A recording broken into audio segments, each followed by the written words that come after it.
Hello दोस्तों, नमस्कार। स्वागत है एक बार फिर से आप सभी के अपने प्रिय चैनल पर। दोस्तों अभी की जो सबसे बड़ी खबर आ रही है, जहां समुद्र में भारत को चुनौती दे रहा है अमेरिका। जी हां दोस्तों, हिंद महासागर में बिना बताए घुसी अमेरिका की नेवी। जी हां दोस्तों, बड़ी खबर आ रही है अमेरिका को लेकर और भारत के इस हिस्से में बिना बताए अमेरिकी नौसेना के घुसने को लेकर भारत में बड़ा ही हड़कंप मच गया है। दोस्तों बताएंगे पूरी खबर क्या है, साथ ही आपको बताएंगे जहां पर पराग्वे को भारत के वैक्सीन देने से भड़क उठा है चाइना। ताइवान को दे डाली है बड़ी चेतावनी। जी हां दोस्तों, क्या कहा है ताइवान को, ये भी बताएंगे दोस्तों। साथ ही आपको बताएंगे अगली खबर में, जहां बढ़ते तनाव के बीच रूस ने यूक्रेन को लेकर बड़ी धमकी दे दी है। दोस्तों अगर लड़ाई हुई तो खत्म हो जाएगा यूक्रेन। जी हां दोस्तों, साथ ही आपको बताएंगे अगली खबर में, जहां पर पाकिस्तान में सेना को लेकर नया बिल पास हो गया है दोस्तों, जिसके बाद इमरान की सरकार में पड़ी है बड़ी फूट। जी हां दोस्तों, क्या है पाकिस्तान से ये खबर, ये भी बताएंगे। साथ ही बताएंगे जहां पर ताइवान को लेकर अमेरिका ने बड़ी बात कह दी है। दोस्तों बताएंगे क्या कहा है उन्होंने। साथ ही आपको बताएंगे जहां पर राहुल गांधी पर फर्जी हस्ताक्षर को लेकर कोर्ट में दर्ज हुआ है मामला। क्या है ये खबर, ये भी बताएंगे। साथ ही कोरोना को लेकर बिहार से बड़ी खबर आ रही है दोस्तों। साथ ही बताएंगे जहां पर इस बैंक में 511 पदों पर भर्ती निकली है दोस्तों। जितने भाई बहन हमारे बेरोजगार हैं और उनको जॉब की तलाश है, उनके लिए बड़ी खबर है। साथ ही आपको बताएंगे जहां पर वैक्सीन की कमी पर बढ़ी तकरार, बीजेपी ने घेरा है राहुल गांधी को। जी हां दोस्तों, क्या हुई है इनके बीच, कहा सुनी बताएंगे। साथ ही बताएंगे जहां पर कोविड को लेकर योगी सरकार का बड़ा फैसला। जी हां दोस्तों, एक और बड़ा स्टेप योगी जी की तरफ से लिया गया है दोस्तों। साथ ही जितने भाई बहन हमारे 10वीं या 12वीं में पढ़ते हैं, उनके बच्चे 10वीं 12वीं में पढ़ते दोस्तों, उनके एग्जाम के डेट शीट को लेकर बड़ी खबर आ रही है दोस्तों। तो जानने के लिए बने रहेगा वीडियो के अंत तक। और अभी खबरों में आगे बढ़ने से पहले, अगर आप भी मानते हैं कि मोदी जी तो हर चीज संभव है और भारतीय सेना तो हमारा देश गर्व से जी रहा है और मोदी जी के नेतृत्व में बंगाल में भाजपा की सरकार बनेगी, तो इस वीडियो को भी कर दीजिए लाइक, चैनल को कर दीजिए सब्सक्राइब, बेल आइकन दबाइए, साथ ही कमेंट बॉक्स में लिख दीजिएगा जय हिंद। जी हां दोस्तों, तो चलते हैं पहली और सबसे बड़ी खबर की तरफ, जहां पर हिंद महासागर में भारत को चुनौती देने की कोशिश में अमेरिका हिंद महासागर में बिना बताए घुसी अमेरिका की नौसेना। जी हां दोस्तों, अमेरिका नौसेना ने भारत की पूर्वानुमति के बिना बुधवार को लक्षद्वीप समूह के निकट भारतीय जल क्षेत्र में नौ परिवहन स्वतंत्रता अभियान शुरू कर दिया है दोस्तों। अमेरिकी नौसेना की 7वीं फ्लीट के कमांडर की ओर से जारी बयान में कहा गया है कि मिसाइल नाशक USS जॉन पॉल जोन्स के जरिए 7 अप्रैल को यह अभियान शुरू किया गया। आपको बता दें कि बयान में यह कहा गया है कि 7 अप्रैल 2021 को USS जॉन पॉल जोन्स ने भारत की अनुमति के बिना अंतरराष्ट्रीय कानून के अनुरूप उसके विशेष आर्थिक क्षेत्र लक्षद्वीप समूह के पश्चिम से लगभग 130 समुद्री मील दूर नौ परिवहन अधिकार एवं स्वतंत्रता अभियान शुरू कर दिया है दोस्तों। भारत के विशेष आर्थिक क्षेत्र या उप महाद्वीपीय इलाके में सैन्य अभ्यास या अभियान के लिए उससे पूर्वानुमति लेनी होती है। बयान में दावा किया गया है कि यह अभियान अंतरराष्ट्रीय कानूनों के अनुरूप शुरू किया गया है। बयान के अनुसार इस नौ परिवहन स्वतंत्रता अभियान ने भारत के अत्यधिक समुद्री दावों को चुनौती देते हुए अंतरराष्ट्रीय कानूनों के तहत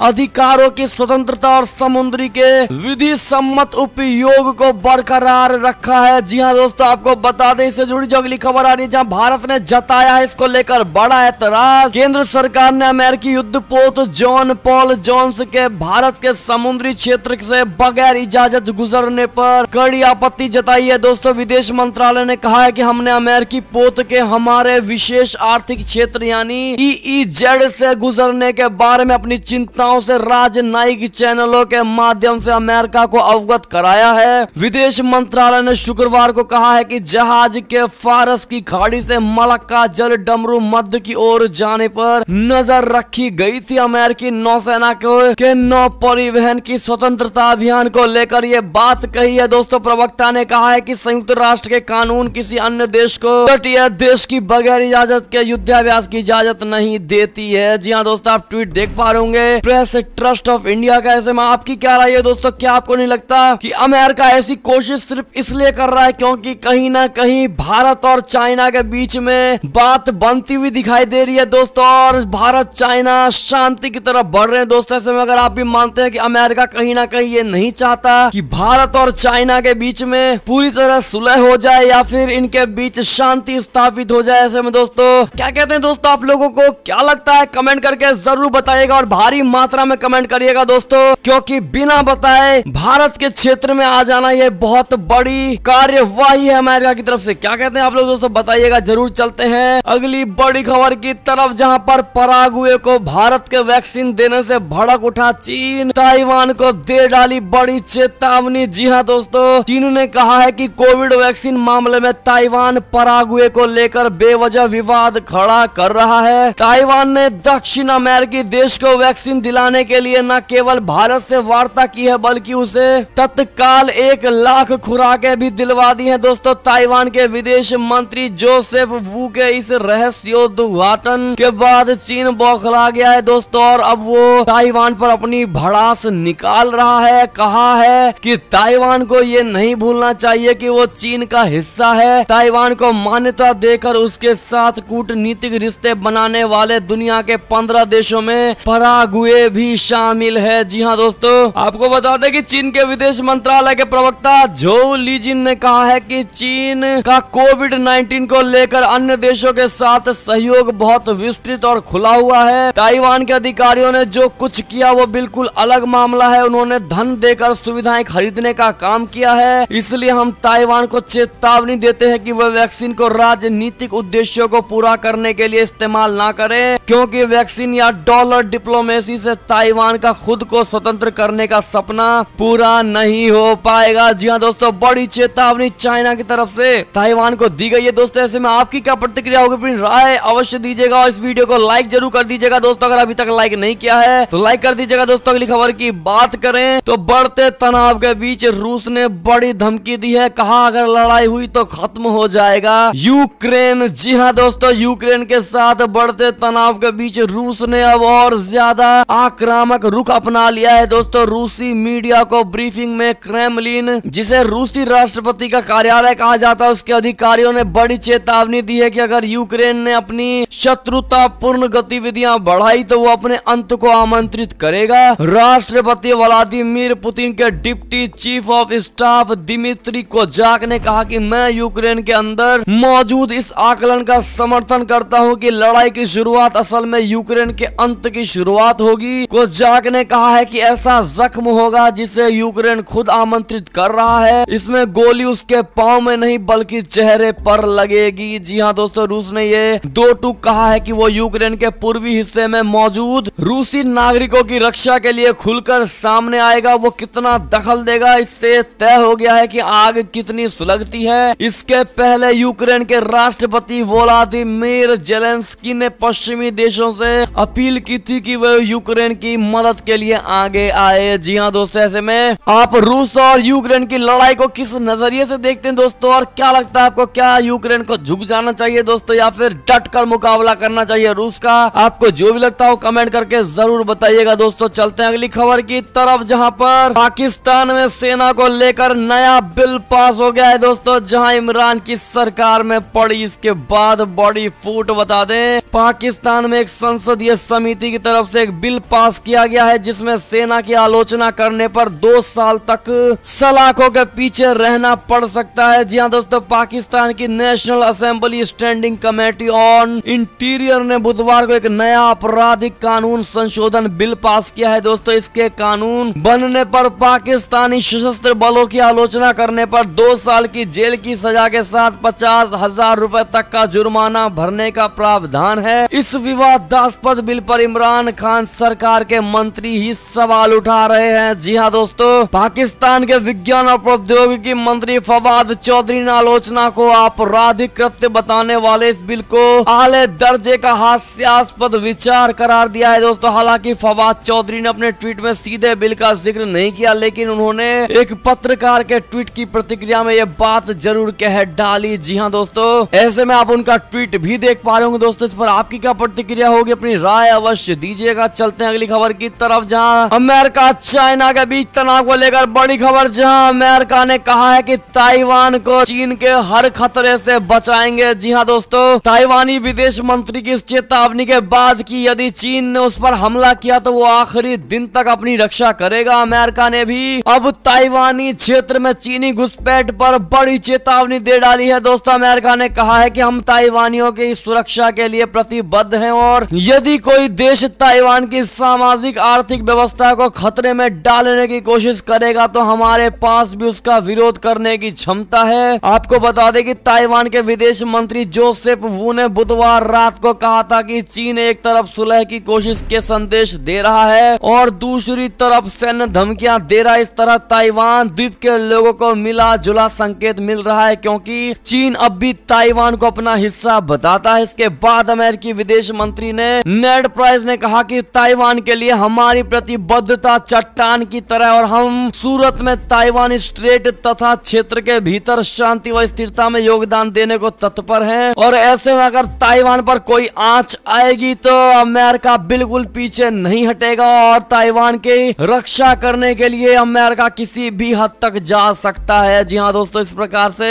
नेड प्राइस ने चाइना को चेता दिया है दोस्तों कि ताइवान पर आंख उठाने की जरूरत ना कर पाए। जी हाँ दोस्तों, क्या कहेंगे ऐसे में आप लोग कमेंट करिएगा जरूर। अगली खबर की बात करें तो WHO की चीन को क्लीन चिट पर बड़ी खबर, जहां वैज्ञानिक बोले अब पता लगाए कहां से आया था कोरोना वायरस। जी हाँ दोस्तों, कोरोना को लेकर भले ही WHO ने चीन को क्लीन चिट दे दी हो, लेकिन दुनिया भर से वैज्ञानिकों के एक समूह ने इसकी उत्पत्ति की जांच करने की मांग की है। यूरोप, अमेरिका, ऑस्ट्रेलिया और जापान के 24 वैज्ञानिकों ने एक खुला पत्र लिखकर व्यापक जांच को पूरा करने के लिए उठाए गए कदमों का विश्लेषण किया गया है। वैज्ञानिकों ने कहा है कि सर्वश्रेष्ठ समाधानों संसाधनों की मदद से वायरस की उत्पत्ति का पता लगाने का मकसद किसी एक देश को दोषी ठहराना नहीं है। कैसे इस आपदा की शुरुआत हुई ये पता लगाना इसका उद्देश्य, ताकि हम सभी देशों और लोगों के फायदे के लिए अपनी प्राथमिकताएं तय कर अपने कमियों को दूर कर सके। जी हाँ दोस्तों, अगली खबर की ओर चले तो कंगाल पाकिस्तान को चीन का आर्थिक गुलाम बनाने में जुटे इमरान, IMF लोन के बावजूद ड्रैगन पर निर्भर पड़ोसी मुल्क। जी हाँ दोस्तों, पाकिस्तान को कर्ज के जाल में फंसाकर सत्ता का सुख भोग रहे प्रधानमंत्री इमरान खान की मुश्किलें एक बार फिर बढ़ने वाली है। दोस्तों, दरअसल पड़ोसी मुल्क को IMF के 6 अरब अमेरिकी डॉलर ऋण कार्यक्रम में बने रहने के लिए 6 महीने में करीब 1 दर्जन शर्तों को पूरा करना है, लेकिन इन सब के बाद भी कंगाल पाकिस्तान की आर्थिक स्थिरता चाइना से मिलने वाले 11 अरब अमेरिकी डॉलर की सहायता पर टिकी हुई है। जी हाँ दोस्तों,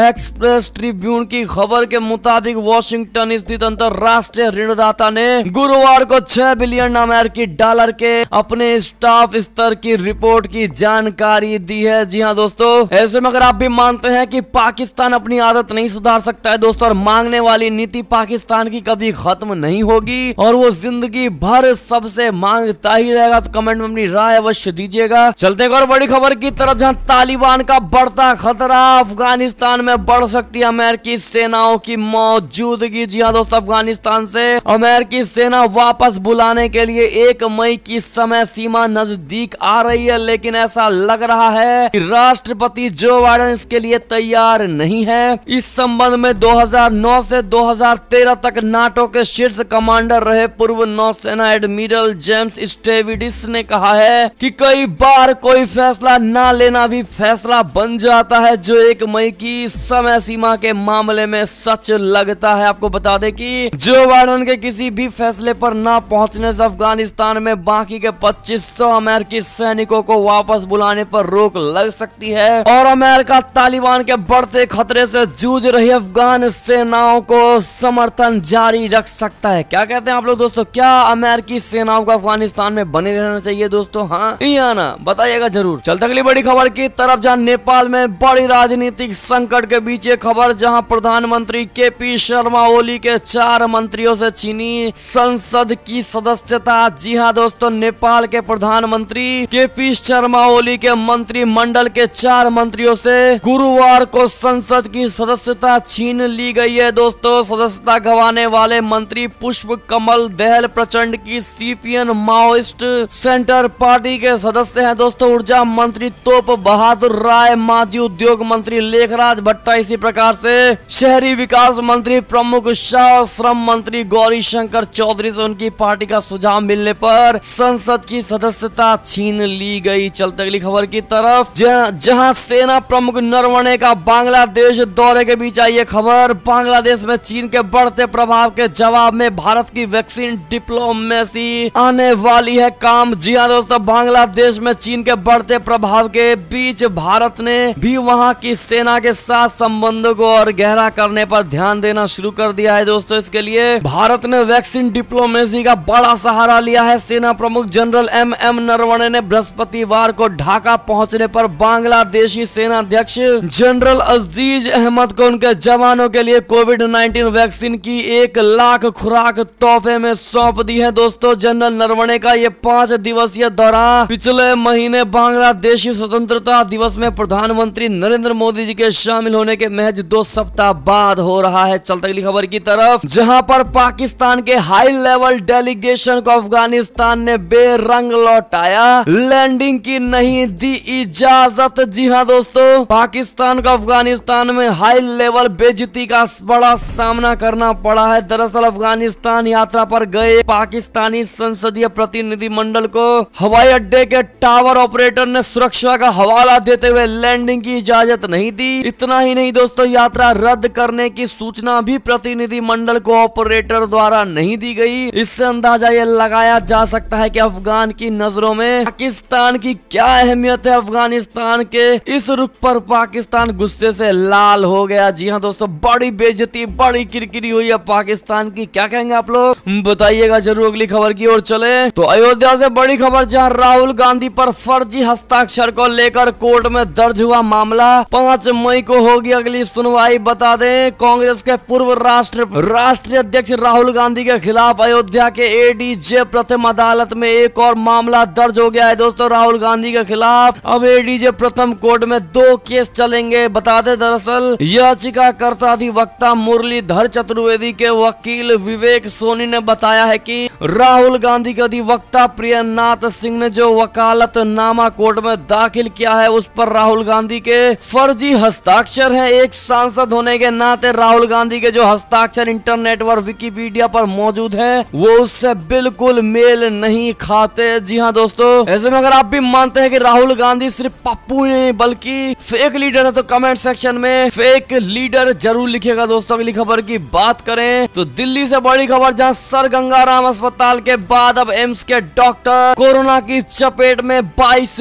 पॉजिटिव। जी हाँ दोस्तों, दिल्ली में कोरोना का कहर जारी है। गंगाराम हॉस्पिटल के बाद अब दिल्ली के एम्स में 22 डॉक्टर कोरोना पॉजिटिव हो गए दोस्तों। एम्स के अधिकारियों ने इसके मुताबिक 1 अप्रैल से लेकर 22 डॉक्टर संक्रमित हुए, उनमें से करीब 25% को वैक्सीन लग चुकी थी। ऐसे में दोस्तों ये बड़ी खबर है एम्स से भी। ऐसे में आपकी क्या राय होगी बताइएगा जरूर। साथ ही बता दें, जहां भारत में सुरक्षित तरीके से दोबारा स्कूल खोलने में मदद कर रहा है संयुक्त राष्ट्र, 17 राज्यों में ई लर्निंग प्रोग्राम चला रहा है यूनिसेफ। जी हाँ दोस्तों, एक और खबर की बात करें तो कोरोना के कहर के बीच ये बड़ी खबर आ रही, जहां बिहार में 7 बजे तक ही खुलेंगी दुकानें। 18 अप्रैल तक के लिए बंद हुए स्कूल और कॉलेज। जी हाँ दोस्तों, बिहार के बढ़ते कोरोना वायरस के मामलों को देखते हुए सरकार ने 11 अप्रैल तक स्कूल और कॉलेजों को बंद करने का आदेश दिया हुआ है। अब इसकी अवधि 1 और हफ्ते के लिए बढ़ा दी गई है दोस्तों, यानी अब 18 अप्रैल तक सभी शिक्षण संस्थान बंद रहेंगे और इसके अलावा 30 अप्रैल तक सभी दुकान व प्रतिष्ठान शाम 7 बजे तक ही खुले रहेंगे दोस्तों, इसके बाद बंद हो जाएंगे। इसकी जानकारी खुद मुख्यमंत्री नीतीश कुमार जी ने प्रेस कॉन्फ्रेंस करके दी है। जी हाँ दोस्तों, ऐसे में कितने भाई बहन हमारे ऐसे जो बिहार से इस वीडियो को देख रहे हैं या फिर बिहार के रहने वाले हैं, कमेंट करके जरूर बताइएगा। एक और खबर की बात करें, बैंक ऑफ बड़ौदा में 511 पदों पर निकली है भर्ती। जी हाँ दोस्तों, बैंक ऑफ बड़ौदा में मैनेजर और प्रोडक्ट हेड जैसे कई पदों पर 511 वैकेंसी निकली है। इन पदों के लिए bankofbaroda.in पर जाकर ऑनलाइन आवेदन किया जा सकता है। आवेदन की अंतिम तिथि 29 अप्रैल 2021 है। ये भर्ती शुरुआत में 5 साल के कॉन्ट्रैक्ट पर की जाएगी दोस्तों, इसके बाद इसे बढ़ाया भी जा सकता है। ऐसे में पूरी जानकारी आप स्क्रीन को रोककर पढ़ पाएंगे दोस्तों। अगली खबर की बात करें तो वैक्सीन की कमी पर बढ़ी रार, बीजेपी बोली राहुल गांधी ने क्यों नहीं लगवाया टीका।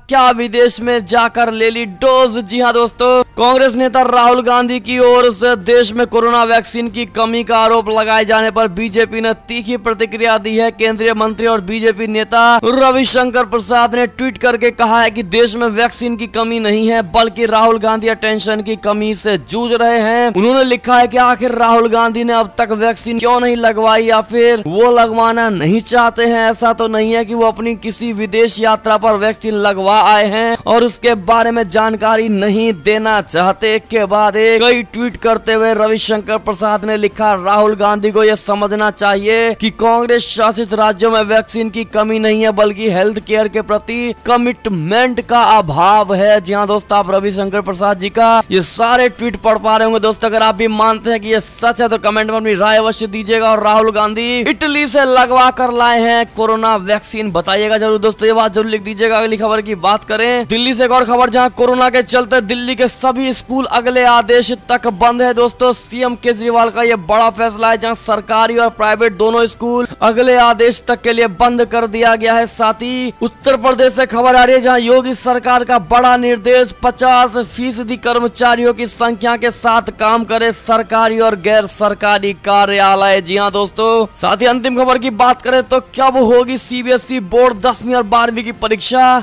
बता दें दोस्तों आपको, सीबीएसई बोर्ड कक्षा 10वीं और 12वीं की परीक्षा अपने निर्धारित शेड्यूल के हिसाब से 4 मई 2021 से शुरू होगी। बोर्ड ने यह स्पष्ट कर दिया है कि परीक्षाओं के शेड्यूल में कोई बदलाव नहीं किया जाएगा। सीबीएसई बोर्ड 10वीं की परीक्षा 4 मई 2021 से 7 जून 2021 तक चलेगी, तो वहीं सीबीएसई बोर्ड 12वीं की परीक्षा 4 मई 2021 से 11 जून तक आयोजित करवाई जाएगी। लेकिन दोस्तों करवाने का जो तरीका है वो हो सकता है बदल जाए, लेकिन परीक्षा की तारीख में कोई बदलाव नहीं किया गया। ऐसे में कितने भाई बहन हमारे ऐसे जो सीबीएसई बोर्ड या किसी भी बोर्ड से और 10वीं और 12वीं के एग्जाम को लेकर बड़े ही चिंतित है दोस्तों, तो कमेंट में अपनी राय अवश्य दीजिएगा। अगर आप किसी अन्य बोर्ड से सीबीएसई के अलावा तो कमेंट में अपना बोर्ड जरूर लिखिएगा दोस्तों। अगर आप भी चाहते हैं कि उस बोर्ड की जानकारी आपको मिले तो जरूर लिखिएगा दोस्तों। और ऐसे में ये थे अब तक की सारी बड़ी खबरें। आपको हमारी खबरें कैसी लगी, आशा करता हूँ बहुत अच्छी लगी होगी दोस्तों। अगर थोड़ी भी अच्छी लगी तो इस वीडियो को भी अपने भाई बंधुओं में व्हाट्सएप, फेसबुक, ट्विटर के जरिए पूरे भारत में शेयर करना।